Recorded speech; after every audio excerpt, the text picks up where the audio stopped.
Hello and welcome to my YouTube channel. तो हम लोग अब रिकॉर्ड कर रहे हैं थर्ड चैप्टर एंशियंट हिस्ट्री का, जो कि है इंडस वैली सिविलाइजेशन के ऊपर, जिसको हड़प्पन सिविलाइजेशन भी बोलते हैं। हम लोग जो है मेन पॉइंट्स डिस्कस करेंगे इस चैप्टर के। सोर्स जो है वो अनअकैडमी की बुक है। आप ऐसा समझ लीजिए कि एक शॉर्ट समरी टाइप का ही है थर्ड चैप्टर का। जो सारे इम्पोर्टेंट पॉइंट्स है वो हम लोग इसमें कवर करने वाले हैं। तो हम लोग स्टार्ट करते हैं। जो इंडस वैली सिविलाइजेशन है वो 2500 टू 1750 बीसी के अराउंड था, ऐसा कार्बन रेडियो कार्बन डेटिंग के द्वारा हम लोगों ने पता लगाया है। क्योंकि उस समय पर ऐसा कोई वीडियो कैमरास वगैरह तो नहीं थे, तो रेडियो कार्बन ही वो मेथड थी जिससे हम लोग ये सारी चीज़ें पता लगाते थे। दूसरा पॉइंट जो इम्पोर्टेंट है वो इसका जो एक्सकेवेशन है वो 1921 में under supervision of Dayaram Sahni के उनके द्वारा किया गया था। जो रिवर थी वो रवि रिवर थी, जहां पर अपन ने हड़प्पा को डिस्कवर किया था। उसके बाद आर.डी. बनर्जी जो है उन्होंने मोहनजोदारो को डिस्कस किया था, जिसका एक और नाम है माउंड ऑफ डेड, जो इंडस रिवर में 1922 में अपन ने फाइंड किया था। उसके बाद जो धोलावीरा है वो मोस्ट इवॉल्व प्लेस था उस समय का। बर्न ब्रिक हमको लोगों को मिला हड़प्पा टाइम में भी, और ड्रेनेज सिस्टम भी हम लोगों को मिला उस टाइम पे। उसके बाद एविडेंस ऑफ राइस हमको मिले लोथल और रंगपुर में हमको राइस के भी एविडेंस मिले। उसके बाद ploughed field was discovered at early Harappan level, यानी प्लग्ड फील्ड भी हम लोगों को उस टाइम पर मिला कालीबंगन में।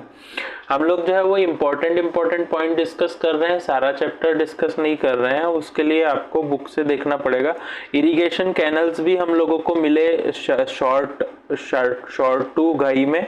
उसके बाद डोमेस्टिकेटेड एनिमल्स जो थे वो humped and humpless cattle, buffalo, sheep and goat थे उस टाइम पर।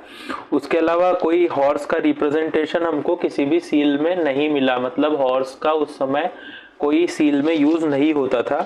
सील जो 3 head surrounded by elephant, tiger, rhino and buffalo, ऐसी सील्स हम लोगों को मिली वहां पे, जिसमें 3 हेड जो है वो सराउंडेड थे एलिफेंट से, टाइगर से, राइनो से और बफेलो से।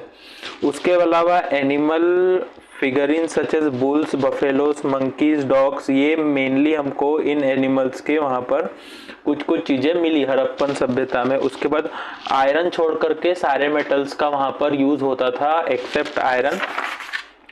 उसके बाद धोलावीरा में हमको पॉलिश्ड पिलर्स, स्टोन्स, ये सब भी देखने को मिला धोलावीरा में।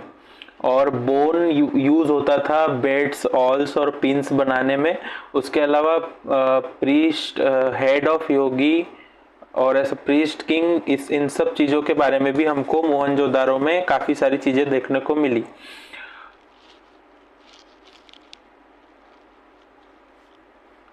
स्टोन लिजार्ड भी देखने को मिला हमको धोलावीरा में।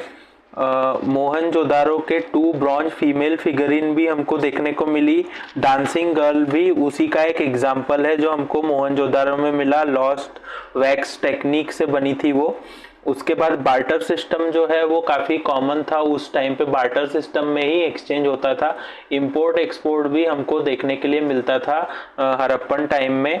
Balakot and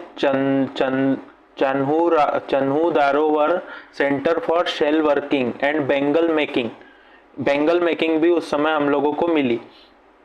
external trade with Mesopotamia through Oman and Bahrain in Persian Gulf, ये इंपोर्ट एक्सपोर्ट के बारे में है बेसिकली। और हम लोग क्यूबिकल वेट यूज करते थे स्टैंडर्ड।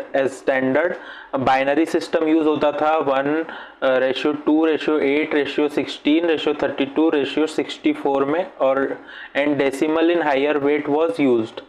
उसके बाद dicing, bull fighting, dancing, playing chess, ये सब गेम्स हम लोगों को उस समय पर पता चले। Worship of trees and stones की वर्शिप किया करते थे उस टाइम पे। और पशुपति जो है वो मेल गॉड होते थे। कोई टेम्पल नहीं होता था, बट जो ग्रेट बात एट मोहनजोदारो था वो रिलीजियस सिग्निफिकेंस रखता था। वहाँ पर होली के प्रोग्राम्स कंडक्ट किए जाते थे, जैसे होली डिप्स वगैरह। फायर वर्शिप भी हमको कालीबंगन एंड लोथल में देखने को मिली। हड़प्पन जो है वो लाइफ आफ्टर डेथ में बिलीव करते थे, और वो लोग जो है वो बेंगल्स ये सारी चीज़ें भी गड़ा देते थे डेथ के बाद बॉडी के साथ। इसके सैंपल्स हम लोगों को मिले। इसका मतलब है कि वो लाइफ आफ्टर डेथ में बिलीव करते थे। तो मेनली चैप्टर 3 में जो है ये सारी चीज़ें ही कवर की हुई है। इसके बाद हम लोग जो है अगला वीडियो चैप्टर 4 जो वैदिक पीरियड आएगा उसके ऊपर बनाएंगे। Thank you, bye bye.